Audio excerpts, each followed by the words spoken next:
नमस्कार विद्यार्थियों, श्रीमती मौर्य देवी तापड़िया कन्या महाविद्यालय जसवंतगढ़ के यूट्यूब चैनल पर एक बार पुनः मैं आपका हार्दिक स्वागत करता हूं। मैं प्रवक्ता चंद्र प्रकाश गुर्जर। आज की क्लास हमारी बीए प्रथम वर्ष के छात्र हेतु ये इतिहास विषय की होगी। तो आपको संज्ञान में होगा कि पीछे हम क्या पढ़ रहे हैं, ये आपको पहले से पता होगी। जो हम प्राचीन भारतीय इतिहास के स्रोतों के बारे में जानकारी ले रहे हैं, जो जिनसे हमें जिन स्रोतों से प्राचीन भारत के इतिहास को जानने में हमें मदद होती है उसको हम पढ़ रहे हैं। मुख्यतः आपको पता है हमने 4 वर्गों में विभाजित किया उन स्रोतों को, जो धार्मिक ग्रंथ, धर्मेतर ग्रंथ और जो पुरातात्विक अवशेष और विदेशी यात्रियों के विवरण। उसके तहत आज हम जो धर्मेतर साहित्य है, जिसे ऐतिहासिक व समसामयिक इतिहास ग्रंथ है, उनके बारे में पढ़ेंगे, जो जिन्हें धर्मेतर साहित्य भी कहा जाता है, जो जिनका धर्म से कोई संबंध नहीं होता है, इसलिए उन्हें धर्मेतर साहित्य कहा जाता है। इसमें धर्म का हस्तक्षेप नहीं होता और इनकी ग्रंथों की विश्वसनीयता कुछ ज़्यादा मानी जाती है, क्योंकि इसमें किसी तरह का हस्तक्षेप, किसी शासकों का भी हस्तक्षेप कई जगह कम देखने को मिलता है, जिसकी वजह से इनमें लिखी गई बातें जो उनको अत्यधिक प्रमाणित माना जाता है। तो आज हम उन ऐतिहासिक और समसामयिक ग्रंथों के बारे में जानकारी करेंगे, जिनके माध्यम से हमें प्राचीन भारतीय इतिहास की जानकारी मिलती है। न कि मिडाइवल और मॉडर्न के बारे में बात नहीं कर रहे हैं, हम सिर्फ प्राचीन भारतीय इतिहास है जिसकी जानकारी। और मिडाइवल की बात करें, मध्यकालीन भारत में भी ऐसे कई ग्रंथ हैं, जिनकी धर्मेतर ले लो, चाहे धार्मिक ग्रंथ ले लो, जिससे हमें जो उनके इतिहास के बारे में जानकारी मिलती है। तो हम सिर्फ प्राचीन भारत के इतिहास को जानने में जिन जिन स्रोतों की सहायता होती है, हमें जिनके माध्यम से हम जान सकते हैं, उनके बारे में बात करें। तो आज हम बात करें ऐतिहासिक और समसामयिक ग्रंथ, जिसे धर्मेतर साहित्य भी कहा जाता है। तो हम बात करते हैं सबसे पहले राजतरंगिणी। राजतरंगिणी ऐसी पुस्तक है, जो ऐसा ग्रंथ है पहले जिसे भारत का ऐतिहासिक ग्रंथ भी कहा जाता है। और इसके लेखक की बात करें तो इसके लेखक कौन है? कल्लण। इसकी रचना कहाँ हुई? इसकी रचना 1148 ईस्वी से 1150 ईस्वी के मध्य हुई थी। 1148 से 50 के मध्य मानी जाती है। और इसकी रचना कश्मीर में हुई। मूलतः ये कश्मीर का इतिहास है। और तत्कालीन शासक थे वो थे जय सिंह के सानिध्य में, उसके आश्रय में इसके द्वारा, कल्लण के द्वारा ये इस ग्रंथ की रचना की जाती है। और इसमें कश्मीर का इतिहास जो कालक्रमानुसार लिखा। राजतरंगिणी का अगर हम अर्थ जाने तो राजाओं की धार इसका अर्थ है। राजाओं की धार जो क्रमबद्ध राजाओं का अध्ययन है। प्रथम प्रयास किया गया किसी भारतीय इतिहासकार के द्वारा, जो समसामयिक मतलब क्रमबद्ध इतिहास का लेखन देखने को हमें यहाँ मिलता है। अब इस ग्रंथ से हमें जो प्राचीन काल है, उसमें गुप्त काल, कई मौर्य काल शासकों के बारे में भी जानकारी मिलती है।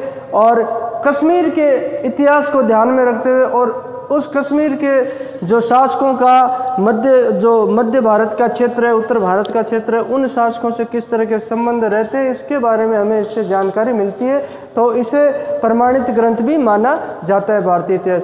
अब बात करते हैं अष्टाध्यायी और पणिनि। अष्टाध्यायी ग्रंथ है। इसके लेखक है पणिनि। और पणिनि ये व्याकरण ग्रंथ है, संस्कृत का व्याकरण ग्रंथ है। पणिनि बहुत बड़े महान विद्वान हुए व्याकरण के विद्वता, उनके द्वारा ये ग्रंथ लिखा जाता है। इसमें क्या उल्लेख मिलता है? इतिहास से संबंधित जानकारी हमें कैसे मिलती है? जो 16 जनपद थे, उन जनपद की कई जनपदों की हमें जानकारी मिलती है, कहाँ किसका शासन था। और उन जनपदों के बारे में जानकारी मिलने के साथ साथ हमें ये भी मिलती है कई विशेष जातियों का भी इसमें उल्लेख किया गया, जो जातीय व्यवस्था किस तरीके से, इस तरीके से हमें इसके बारे में जानकारी मिलती है। अब बात करते हैं अर्थशास्त्र की। ये तो बहुत ही चर्चित ऐतिहासिक पुस्तक है, इसके बारे में आपने पढ़ा ही होगा। जो चंद्रगुप्त मौर्य, उसका गुरु था कौटिल्य। अर्थशास्त्र की रचना किसके द्वारा की जाती है? जिसके नाम के अकॉर्डिंग आप देखो तो ये कोई इकोनॉमिक्स का संबंधित नहीं है, ये राजनीति से संबंधित ग्रंथ है। किससे संबंधित है? राजनीति से संबंधित ग्रंथ है। और इसमें शासन व्यवस्थाओं के बारे में जानकारी दी गई।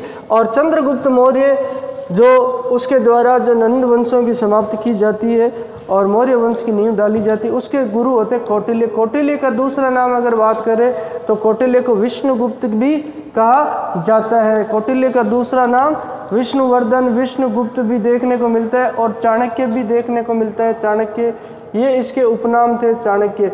उसके द्वारा ऐसी पुस्तक की रचना की जाती है जिसमें ये नीति नियम तय किए जाते हैं कि किस तरह राजा के द्वारा शासन किया जाए। शासन प्रबंध से संबंधित ये पुस्तक है। इसमें हमें संपूर्ण जानकारी मिलती है उस तत्कालीन परिस्थितियों की, जो राजनीतिक, सामाजिक, जो आर्थिक परिस्थितियाँ, उसके बारे में जानकारी मिलती है। इसके द्वारा इसमें 15 अध्यायों में इसका विभाजन किया गया है। और इसकी वर्तमान बात करें तो ये जो वर्तमान परिस्थिति में मौजूद है, और ये जो मद्रास का संग्रहालय वहाँ पे पड़ा है, और श्याम शास्त्री नामक व्यक्ति को ये अभी मिला था। अब बात करते हैं महाभाष्य। महाभाष्य इसकी रचना की है पतंजलि के द्वारा की। पतंजलि भी ये व्याकरण से संबंधित ग्रंथ है इसके द्वारा भी। और इस ग्रंथ से हमें क्या ऐतिहासिक जानकारी मिलती है, प्राचीन भारतीय इतिहास को जानने में किस तरीके से ये हमारी मदद करता है। तो इसमें जो शुंग शासक है, पुष्यमित्र शुंग है, उनके जो अग्निमित्र है, वसुमित्र है, उनके बारे में जानकारी मिलती है। और जो शुंग शासकों और यवनों के मध्य जो संघर्ष होता है उसके बारे में जो यवन शासक, जो मिनांडर, ये जो यवन शासक है ना, यवन यूरोपीय, उनके बारे में, सिकंदर भी यवन शासक था, उनके बारे में हमें जानकारी मिलती है। अब गार्गी संहिता, इसके लेखक का पता नहीं है, लेकिन इसकी जो इससे संबंधित हमें भारत से, प्राचीन भारतीय इतिहास से संबंधित शुंगकालीन भारत है, शुंग शासक, पुष्यमित्र, अग्निमित्र, वसुमित्र, उनके बारे में ही हमें जानकारी मिलती है। अब बात करते हैं स्वप्न वासवदत्ता। ये भास द्वारा लिखित नाटक है, इसके लेखक भास है और भास द्वारा लिखित नाटक है। इस नाटक में जो वत्सराज, ये उदयन वत्स का शासक था, और अवंती शासक चंड प्रदोत, इनके बीच मध्य किस तरीके से शत्रुता होती है और इनके आपसी संबंधों का उल्लेख इसमें देखने को मिलता है। उदयन तो वत्स का शासक है, ये वत्स का शासक है, और ये अवंती का शासक है, अवंती का। मैंने पहले भी बताया जो जनपद उसमें हमने 16 जनपदों का उल्लेख किया, उसमें वत्स और अवंती का भी जो जनपद है उनके बारे में बोले। उसमें हमें इसके बारे में वत्सराज उदयन और जो चंड प्रदोत के बीच शत्रुता रहती है, और उदयन द्वारा इसकी पुत्री स्वप्न वासवदत्ता से विवाह कर लिया जाता है, किस तरह अपहरण कर से, इसके बारे में हमें जानकारी, ऐतिहासिक जानकारी इसमें मिलती है। अब ये संगम साहित्य की बात करें, संगम साहित्य का बहुत ही महत्वपूर्ण योगदान है इसमें। संगम साहित्य की बात करें तो संगम साहित्य से हमें दक्षिण भारत के इतिहास के बारे में जानकारी मिलती है, किस तरीके से विंध्याचल पर्वत है उसके दक्षिण में जाकर विश्वामित्र के द्वारा जो इस हिंदू संस्कृति को फैलाया जाता है। इसमें चोल पांड्य जो शासक है, चोल पांड्य शासक है, उनके बारे में हमें जानकारी मिलती है, किस तरीके उनकी शासन व्यवस्था। इसमें यह कहते हैं कि जो मधुर है उसमें 3 बार सभा होती है, धर्म सभा, उसमें इस संगम साहित्य का उस सभा के दौरान संकलन किया जाता है, और 2 बार की सभा में सारी की सारी वो मधुर नगरी डूब जाती है और पूरा साहित्य समाप्त हो जाता है। इसमें अगर बात करें तो ऐतिहासिक ग्रंथों में तो इसमें शिल्पाधिकारम, मणिमेखलई, 2 ग्रंथों के उल्लेख विशेष रूप से देखने को मिलता है, जिसमें दक्षिण भारत के इतिहास के बारे में हमें जानकारी मिलती है। अब बात करते हैं जो धर्मेंद्र साहित्य में जो हम पढ़ रहे हैं ऐतिहासिक और समसामयिक ग्रंथ, उसमें मालविका अग्निमित्र की बात करते हैं। ये कालिदास द्वारा रचित नाटक है, और इसमें मालविका और अग्निमित्र, जो अग्निमित्र शुंग शासक है उसके मध्य जो प्रेम कहानी उसका उल्लेख मिलता है, और शुंगकालीन इतिहास को जानने में भी विशेष रूप से सहायक सिद्ध होती है। और एक है मुद्रा राक्षस, जिसके लेखक है विशाखदत्त।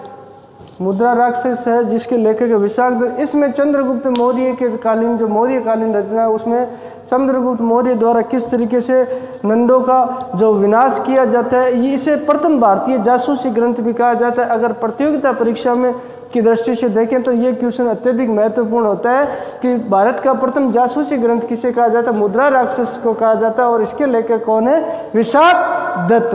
तो इसे आप ध्यान में रखिए, जिसे इसमें कूटनीति और राजनीति का किस तरीके से प्रयोग किया जाता है और किस तरीके से जो चक्रव्यूह रचा जाता है उसके बारे में बताया जाता है। एक है मतविलास प्रश्न।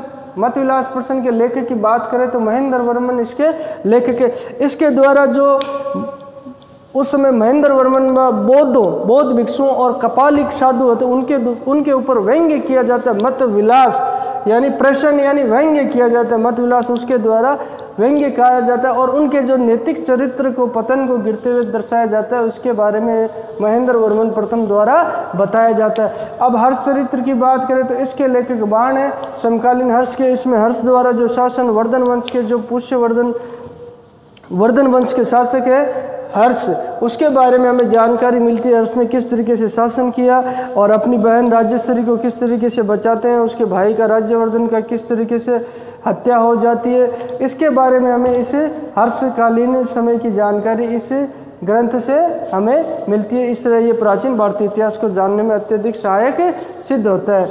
और दूसरी, अब अगले ग्रंथ की बात करें तो ये नीतिसार के लेखक की बात करें तो इसके लेखक कामंडक है। अब इसमें हमें क्या, ये जो है ये रचना गुप्त काल में लिखी गई, गुप्त काल में लिखी गई और ये अर्थशास्त्र मूलतः जो चंद्रगुप्त मौर्य के समकालीन मंत्री जो उसके प्रधानमंत्री थे चाणक्य द्वारा लिखी गई। उस पर टीका का मतलब, टीका या भाष्य का मतलब से आप समझोगे एक पुस्तक पे दूसरी पुस्तक है उसका सारांश उसका निष्कर्ष निकाल के लिखना ही टीका कहलाता है।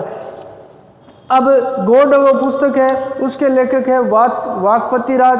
तो इससे हमें क्या जानकारी मिलती है, जो कन्नौज के शासक यशोवर्मन है उसके द्वारा किस तरीके से अपना साम्राज्य विस्तार किया जाता है और किस तरीके से दिग्विजय यानी विजय अभियान किए जाते हैं।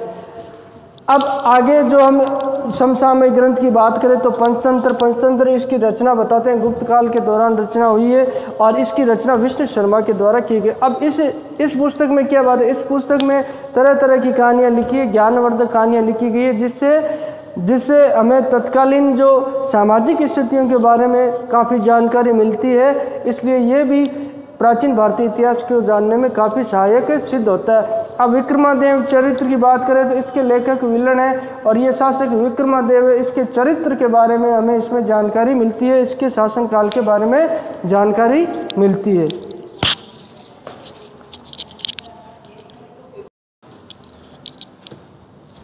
तो विद्यार्थियों, आज हमने जाना कि जो समसामयिक ऐतिहासिक ग्रंथ है उनसे हमें किस तरीके प्राचीन भारतीय इतिहास को जानने में मदद मिलती है, सहायता मिलती है और इसे धर्मेतर साहित्य भी कहते हैं। इन जो ग्रंथों के बारे में हमने जाना है, राजतरंगिणी, अष्टाध्याय, अर्थशास्त्र, महाभाष्य, गार्गी संहिता, स्वप्न वासवदत्ता और संगम साहित्य अलग है जिसके लेखक कई हुए हैं और उसमें कई शिल्पाधिकारम, मणिमेखले की तरह के ग्रंथ आते हैं। मालविका, अग्निमित्र, मुद्रा राक्षस, मत विलास, प्रश्न, हर्षचरित, नीतिसार, गौड़व, पंचतंत्र, विक्रमादेव चरित्र, इनको आप नोट डाउन कर लीजिए और इसका अध्ययन निरंतर कीजिए। इनको आप अपनी स्मृति में लिखिए। ये आपके कंपटीशन एग्जाम की दृष्टि से काफ़ी महत्वपूर्ण सिद्ध होने वाले हैं, प्रतियोगिता परीक्षा की दृष्टि से।